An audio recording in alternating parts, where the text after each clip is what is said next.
नमस्कार, मैं हूं आपके साथ विवेक राय और आप देख रहे हैं एबीपी लाइव। लोकसभा चुनाव के पहले चरण के मतदान खत्म हो चुके हैं और दूसरे चरण का मतदान 26 तारीख को होना है, यानी कि 26 अप्रैल को। उत्तर प्रदेश में 26 अप्रैल को 8 अलग-अलग लोकसभा सीटों पर मतदान होने हैं और हम आपको हर एक लोकसभा सीट के बारे में, वहां के समीकरणों के बारे में जानकारी दे रहे हैं। इस वीडियो में हम मेरठ की बात करेंगे। मेरठ वो शहर जहां 1857 में क्रांति की पहली चिंगारी की शुरुआत जहां से हुई, या फिर आज की तारीख में बात करें तो जो क्रिकेट के सितारे हैं उनके पसंदीदा जो बैट्स हैं उसके लिए भी मेरठ की अपनी एक खास, एक अलग अहमियत है। पर इस चुनावी माहौल में मेरठ क्या कर रहा है, मेरठ में जो कैंडिडेट्स हैं उनका क्या वजूद है, या वो कितना इम्पैक्ट वहाँ के लोगों पर डाल पा रहे हैं, इन तमाम चीज़ों को हम जानने की और टटोलने की कोशिश कर रहे हैं। हमारे साथ वरिष्ठ पत्रकार ज्ञानेंद्र शुक्ला जी जुड़ रहे हैं। ज्ञानेंद्र जी, बहुत बहुत स्वागत है। धन्यवाद। ज्ञानेंद्र जी, मेरठ की बात करें, हम मौजूदा समय की तो बात करेंगे, पर अगर मेरठ के पौराणिक इतिहास के बारे में अगर जानना हो, मेरठ के बारे में क्या चीज़ें फेमस हैं और पौराणिक इतिहास क्या रहा है मेरठ का? देखिए, जो पौराणिक मान्यता है उसके अनुसार यहाँ पर एक मय दानव का राज हुआ करता था और इन्हीं मय दानव की पुत्री मंदोदरी, जिनसे रावण की शादी हुई थी, उनका विवाह हुआ था। तो एक तरीके से मेरठ जो है वो रावण की ससुराल है और मय दानव की वजह से ये मय राष्ट्र के नाम से जाना जाता था। मय राष्ट्र, और मय राष्ट्र ही कहा जाता है कि अपभ्रंश होते हुए, बदलते हुए मय राष्ट्र से मेरठ हो गया। तो रावण की ये ससुराल है और रावण की ससुराल में महाभारत हो रही है चुनावी। सर, रावण की ससुराल है और जो टीवी की दुनिया के राम थे उनको भारतीय जनता पार्टी ने वहां से प्रत्याशी बनाया। हम अरुण गोविल की बात कर रहे हैं। अरुण गोविल को प्रत्याशी बनाने के पीछे आप भाजपा का क्या मकसद देखते हैं, या अगर अरुण गोविल मेरठ की सीट से प्रत्याशी बनाए गए हैं वो क्या इम्पैक्ट डाल रहे हैं मेरठ की सीट पर? देखिए, अगर कोई सियासी तौर से अरुण गोविल की कोई बात की जाए तो कोई ऐसे उनका कोई काम या उनका कोई सियासी किरदार तो नहीं दिखाई देता है, लेकिन उनका ग्लैमर और उनकी पहचान देश में, जब भी रामायण सीरियल की बात होगी, 90 के दशक से जो लोग रामायण सीरियल को जानते रहे हैं, कोविड के दौर में तो फिर से लोगों ने दोबारा देखा, तो उस सीरियल को, उसमें राम का किरदार निभाया अरुण गोविल ने। तो अरुण गोविल की आज की डेट में पहचान यही है कि जब भी वो कहीं जाते हैं, एयरपोर्ट तक पर लोग उनके पैर छूते हैं और राम का अक्स उनमें देखते हैं। तो जो आपने बात कही बीजेपी के लिए कितने महत्वपूर्ण है, बीजेपी के लिए राम महत्वपूर्ण है, बीजेपी के लिए अयोध्या महत्वपूर्ण है। और जब राम और अयोध्या की बात हो तो राम का किरदार निभाने वाले अरुण गोविल से बेहतर चेहरा तो बीजेपी को नहीं मिलता, और शायद बीजेपी ने इसीलिए ये प्रयोग किया है। जब भाजपा ने तो अपना चेहरा ढूंढ लिया सर, पर सपा को यहाँ चेहरा ढूंढने में बहुत मशक्कत करनी पड़ी। 3-3 बार प्रत्याशी बदलना पड़ा और लास्ट में सुनीता वर्मा को टिकट दिया है। ये जो प्रत्याशी शुरू से 3 अलग अलग बदले गए, इसके पीछे क्या सपा को सही प्रत्याशी नहीं मिल रहा था, या कोई और रणनीति है सपा की?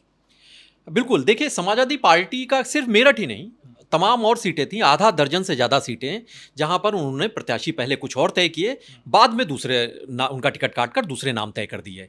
मेरठ में सबसे पहले भानु प्रताप सिंह का नाम तय किया गया था समाजवादी पार्टी की तरफ से, लेकिन ऐन मौके पर कई वीडियो भी वायरल हुए। भानु प्रताप के कई ऐसे विवादित वीडियो थे जिनमें वो सनातन धर्म को कोस रहे थे, उनको बुरा भला कह रहे थे। तो ऐसे में एक, शायद समाजवादी पार्टी के रणनीतिकारों को ये एक एहसास हुआ होगा कि जब बीजेपी एक ऐसा चेहरा लाई है जो राम के तौर पर, राम के प्रतीक के तौर पर चुनाव लड़ रहा है, तो वहां पर एक ऐसे शख्स को उतारा जाए, वो भी रावण की ससुराल में, जो सनातन को कोस रहा है, तो ये कहीं और दांव उल्टा ना पड़ जाए, इसलिए किया गया। फिर उसके बाद अतुल प्रधान का नाम आया। अतुल प्रधान कद्दावर नेता हैं, सिटिंग एमएलए हैं, लेकिन अतुल प्रधान को लेकर लगा समाजवादी पार्टी को कि शायद कुछ और बेहतर होगा, गुर्जर वोटर्स और तमाम दूसरी जातियां वो उनके साथ आ सकती हैं। लेकिन यहाँ पर भी उनको कहीं ना कहीं ऊहापोह और असमंजस हुए, और जो इनपुट्स मिले, लगातार हमने देखा कि अतुल प्रधान लखनऊ भी आ रहे थे और लगातार नाराजगी की बात भी, जब टिकट कटा तो चल नाराजगी की बात भी आ रही थी। पहले लग रहा था कि वो बिल्कुल बहुत ही बुरी तरीके से नाराज होंगे और बागी भी हो सकते हैं, लेकिन बाद में उन्होंने जरूर बयान दिया कि वो समाजवादी पार्टी के साथ हैं। लेकिन फिर टिकट कटा और फिर सुनीता वर्मा का टिकट हुआ। योगेश वर्मा पूर्व विधायक जो उनके पति हैं, उनको उनसे बातचीत हुई और उसके बाद सुनीता वर्मा का नाम का ऐलान हुआ। तो ये समाजवादी पार्टी के खेमे में निश्चित तौर से मेरठ को लेकर तो बड़ी ऊहापोह और असमंजस के हालात दिखाई दिए थे। सुनीता वर्मा जिनको टिकट दिया गया है, उनकी क्या एक्सेप्टेंस है वहाँ पर, उनका क्या राजनीतिक बैकग्राउंड है, इसके बारे में भी कुछ? देखिए, योगेश वर्मा उनके पति हैं, पूर्व विधायक हैं, और सुनीता वर्मा का इनका पूरे परिवार का पकड़ रही है वहाँ पर। और जातिगत जब वोटिंग की बात होगी तो जाहिर सी बात है कि ये तमाम फैक्टर्स उनके साथ जो जाति के फैक्टर्स हैं, जब हम मेरठ की जातिगत उसके ताने बाने की बात करेंगे तो वहाँ पर जो दलित वोटर्स की तादाद है, जाटो वोटर्स की तादाद है, तो वहाँ पर उस पकड़ को देखते हुए, उन वोटर्स के बीच में पैठ को देखते हुए सुनीता वर्मा एक मजबूत कैंडिडेट्स के तौर पर भी दिखाई दे सकती हैं। और अगर वो वोटिंग का जो पैटर्न उनके हक में रहा, क्योंकि इंडी गठबंधन के पास माना जाता है कि भाई उनके साथ यादव और मुस्लिम वोटर्स भी अगर साथ में जुड़ते हैं तो सुनीता वर्मा भी एक मजबूत फाइट दे सकती हैं बीजेपी को और बीएसपी को। आपने सर बीजेपी और बीएसपी दोनों की बात की, मैं आता हूँ बीएसपी पर। बीएसपी ने जो कैंडिडेट दिया है देवव्रत त्यागी, उसके इम्पैक्ट के बारे में बातचीत करेंगे, क्योंकि सर त्यागी जो वोट बैंक है, एक समय पर बीजेपी अपना कोर वोट बैंक के तौर पर उनको मानती थी, पर क्या बीएसपी का त्यागी समाज के आदमी को टिकट देना बीजेपी के लिए कहीं कुछ नुकसानदायक है, या जो त्यागी समाज की नाराज़गी पिछले दिनों कुछ अलग अलग उसके जो धड़ हैं उनके द्वारा कही जा रही थी, क्या वो कहीं ना कहीं बसपा अपनी तरफ से उसको कहीं ना कहीं उसका फ़ायदा लेने की कोशिश कर रही है? देखिए, बिल्कुल राजनीति में तो जो विरोधियों की कमी होती है उसको कैश कराने की या उस पर प्रहार करने की एक चलन रहा है। तो बीएसपी ने इस बार बड़े टैक्टिकली ऐसा मूव किया है, जहां पर कई सीटों पर उन्होंने बीजेपी के लिए मुश्किलें खड़ी की हैं, कई सीटों पर समाजवादी पार्टी इंडी गठबंधन के लिए चुनौती पेश की है। यहाँ पर देवव्रत त्यागी का नाम जो उन्होंने तय किया, मायावती ने जब ऐलान किया, तो बीएसपी की तरफ से एक बात एकदम साफ है कि वो जो त्यागी वोटर्स थे, जो कभी परंपरागत वोटर्स बीजेपी के माने जाते थे, और हाल के दिनों में कुछ घटनाएं हुई, जो कई गाजियाबाद में सोसाइटीज़ में जो घटनाएं हुई, उसके बाद से त्यागी समाज में नाराज़गी जरूर पनपी थी। कई बयान भी आए, महेश शर्मा के बयान आए, उसके बाद से नाराज़गी और भी ज़्यादा भड़की थी। तो ऐसा लगता है कि वो जो नाराज़गी है उसको भांप कर ही एक चाल चली गई, ये कदम चला गया, और बीएसपी ने बड़ी टैक्टिकली देवव्रत त्यागी का नाम रखा है, उनको कैंडिडेट्स के तौर पर उतारा। और उनकी कोशिश यही रही होगी, बीएसपी की यही उम्मीद भी होगी कि दलित वोटर्स जो बीएसपी के बड़े कोर समर्थक माने जाते हैं, जाटो वोटर्स की बड़ी तादाद है मेरठ में, उनके साथ त्यागी बिरादरी और कुछ और जातियों के जो हिस्से हैं अगर वो जुड़ते हैं तो फिर एक मजबूत चुनौती पेश कर सकेगी बीएसपी। ये शायद उनकी रणनीति रही है। सर इस बार बसपा ने जो अपने अलग अलग कैंडिडेट्स उतारे, उसमें एक जो आरोप पिछले कुछ समय से राजनीतिक गलियारों में बसपा के ऊपर लग रहा था बीजेपी के बी टीम होने का, जैसे इस सीट पर ही बात करी जाए तो भाजपा का जो कोर वोटर था उस समाज से कहीं ना कहीं कैंडिडेट दे करके, मेनली 2022 के चुनाव में ऐसा चीज़ लोगों ने बहुत खुल करके कहा, तो क्या बसपा इस चुनाव में अपना जो वो टैग था वो भी हटाने की कहीं ना कहीं काम कर रही है? बिल्कुल, वो कोशिश साफ दिखाई दे रही है। कई जगहों पर आप देखिए कि कई जगहों पर जहाँ पर एक तो क्षत्रिय समाज की नाराज़गी अगर है तो बीएसपी ने उसी हिसाब से कैंडिडेट्स तय किए हैं। जहाँ पर बीएसपी को लग रहा है कि समाजवादी पार्टी जो है वो इंडी गठबंधन है वो मजबूती से आगे आ रहा था, वहाँ पर इंडी गठबंधन के लिए भी कई जगहों पर जहाँ पर वो ताकतवर दिखाई दिए वहाँ पर चुनौती पेश की है। कई सीटों पर मुस्लिम प्रत्याशी उतार कर इंडी गठबंधन के लिए चुनौती दी है। ठीक उसी तरीके से तमाम सीटें ऐसी हैं, उसमें मेरठ भी शामिल है, जो बीजेपी के लिए चुनौती है। इसलिए चुनौती है कि बीजेपी के कोर वोटर्स रहे हैं त्यागी वोटर्स, और जब उसी जाति का एक कैंडिडेट उतार दिया है बीएसपी ने, तो जाहिर सी बात है अपने ही वोट बैंक में जब सेंध लगती दिखाई देगी तो ये बीजेपी के खेमे के लिए असहज होने की बात होगी, और शायद इसके लिए वो डैमेज कंट्रोल में बीजेपी का खेमा भी जुटा होगा। अच्छा सर, उत्तर प्रदेश का चुनाव हो तो जातियों की बात ना हो, ये हो नहीं सकता। मेरठ की बात करें, मेरठ लोकसभा सीट पर क्या जातियों का आंकड़ा क्या कहता है? हालांकि टेक्निकली कोई सही आंकड़ा नहीं, लेकिन फिर भी अमूमन क्या एक जातियों का आंकड़ा क्या कहता है, और किस पार्टी के पक्ष में आपको क्या लगता है कि कौन सी जातियां फेवरेबल हैं?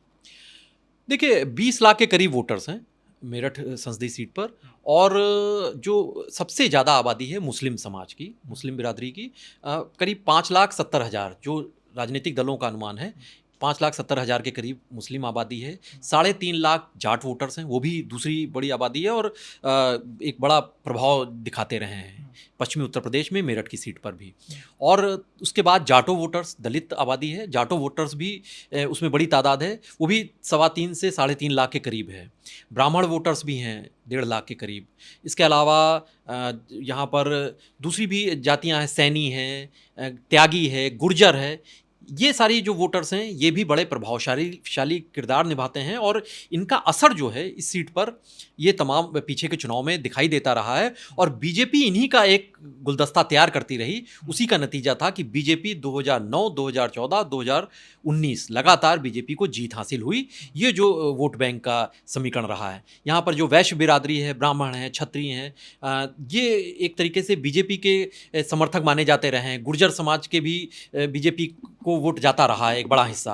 अतुल प्रधान जब आए थे तो लग रहा था कि कुछ फेरबदल होगा, लेकिन अभी जब कैंडिडेट्स बदला गया समाजवादी पार्टी की तरफ से तो ऐसा लग रहा है कि एक मोटे तौर से अनुमान यही रहता है कि अभी जो पहला चरण हुआ उसके अनुसार ऐसा संदेश, एक संकेत भी निकला है कि मुस्लिम समाज का बड़ा हिस्सा समाजवादी पार्टी के साथ गया है। तो ऐसे में अगर समाजवादी पार्टी के साथ मुस्लिम समाज के साथ ही यादव और दूसरी जातियाँ, यहाँ पर जैसे अगर दलित और दूसरी कुछ ओबीसी जातियाँ ये अगर जाती हैं तो समाजवादी पार्टी एक बड़ी और कड़ी चुनौती पेश कर सकती है बीजेपी के लिए। सर, जातियों की बात तो हो गई, गठबंधन की भी बात कर लेते हैं। इस बार पिछली बार की अपेक्षा गठबंधन में बदलाव है। 2019 में जब चुनाव हुए तो सपा बसपा का अलायंस था उत्तर प्रदेश में, उस दौरान आरएलडी भी सपा बसपा के साथ थी। पर इस बार सपा बसपा का अलायंस टूट चुका है, सपा के साथ कांग्रेस है, बसपा अलग चुनाव लड़ रही है, आरएलडी भाजपा के साथ आ गई है। पश्चिमी उत्तर प्रदेश की बात है इसलिए आरएलडी का अपनी एक अलग वहाँ पर उसकी तवज्जो भी है। क्या आरएलडी का साथ जाना बीजेपी के लिए फायदेमंद होगा और क्या जो गठबंधन टूटा है सपा बसपा का उसका क्या इम्पैक्ट आप देखते हैं? देखिए, मेरठ की अगर हम जब बात कर रहे हैं तो मेरठ में तो 2019 में जो गठबंधन था, समाजवादी पार्टी, बीएसपी, रालोद ये सब साथ में थे। तो 2019 में लेकिन हाजी याकूब कुरैशी लड़े थे, बावजूद इसके वो बीजेपी से हार गए थे। तो एक वोटों के अगर समीकरणों की बात करेंगे तो एक बड़ा गठबंधन सा दिखाई दे रहा था। लेकिन चूंकि जो राजनीति के जो समीकरण होते हैं वो समान अंकगणित से अलग होते हैं। समान अंकगणित में 2 और 3 मिलकर 5 होता है, यहाँ पर कई बार राजनीति में 2 और 3 मिलकर 0 भी, 0 भी हो जाता है, -1 भी हो जाता है। तो वो भी यहाँ पर दिखाई देता है। तो इसलिए 2019 के जैसे मैंने उदाहरण दिया कि वो बीजेपी को फायदा मिला। अभी लेकिन एक जो ट्रेंड आप देखिए, चुनावी आंकड़े बताते हैं कि जब बीजेपी के साथ रालोद जब भी चुनाव लड़ी तो रालोद को काफ़ी फ़ायदा हुआ और बीजेपी को भी उसके रेफरेंस में उससे फ़ायदा उससे हुआ।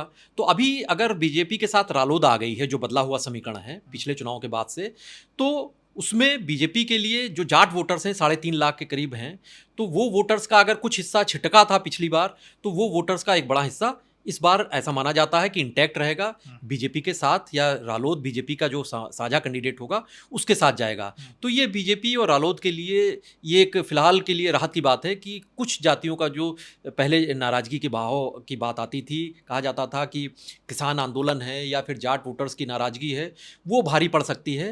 लेकिन हमने 2022 के चुनाव में देखा कि वो नाराज़गी कोई बहुत ही ज़्यादा इम्पैक्ट नहीं ला पाई। जाट वोटर्स का बड़ा हिस्सा बीजेपी के साथ रहा, हालांकि कई जगहों पर छिटका भी। अब रालोद के साथ आने से वो भी भरपाई हो सकती है बीजेपी के लिए।